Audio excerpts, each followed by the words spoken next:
मुख्यमंत्र्यांनी आणि ऊर्जा मंत्र्यांनी सांगितलं की पोस्टपेड मीटर जे आहेत, प्रीपेड मीटर तर त्यांनी मागच्या वेळेला सांगितलं होतं की प्रीपेड मीटर आम्ही लावणार नाही म्हणून, आणि तशी ती ऑर्डर निघाली, प्रीपेड मीटर लागत नाही.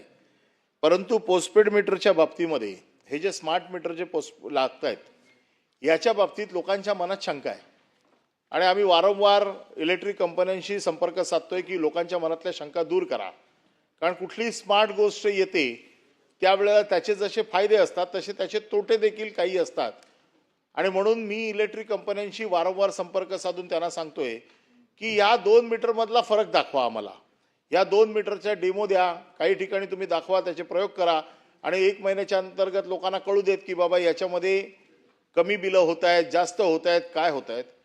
आणि अशा प्रकारचा डेमो मी स्वतः घेतलेला आहे, आणि मी स्वतः घेतलेल्या डेमोमध्ये स्मार्ट मीटरमध्ये पैसे वाढलेले आहेत, आणि हे मी रेकॉर्डवरती ठेवलेले आहे त्या इलेक्ट्रिक कंपनीच्या. माझ्यासमोर प्रश्न असा आहे की पूर्वीपासून आता अशी परिस्थिती आहे की बंच ऑफ कनेक्शन समजा आहेत, बंच ऑफ कनेक्शन्समध्ये 1 मीटर खराब झाला तर त्याच्या बाजूला असलेले जवळजवळ 40-50 मीटर हे बदलायची जबरदस्ती करतात. माझं म्हणणं असं आहे की मीटर बदलला, तुम्ही सांगितलं ना की स्वेच्छेने जर मला मीटर बदलायचा असेल तरच तुम्ही मीटर बदलताय, पोस्टपेड जरी असला तरी, मग ही जबरदस्ती केली जाते, ही जबरदस्ती होऊ नये.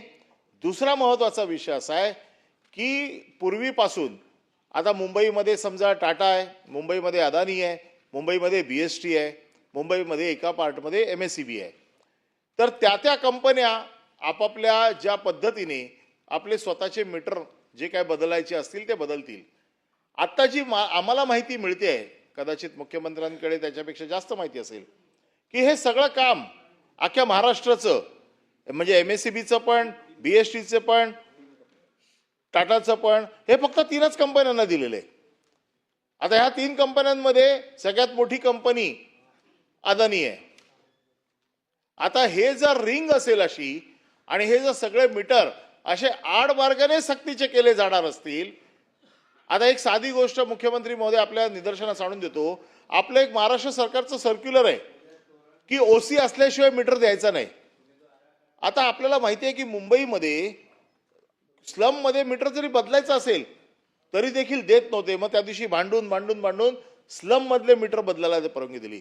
परंतु अजूनही इमारतीमध्ये, ज्या इमारतींना OC नाही आहे, मुंबईत जवळजवळ 16,000 इमारती अशा आहेत की ज्यांना OC नाही आहे, परंतु वर्षानुवर्ष तिकडे ते काम चालू आहे.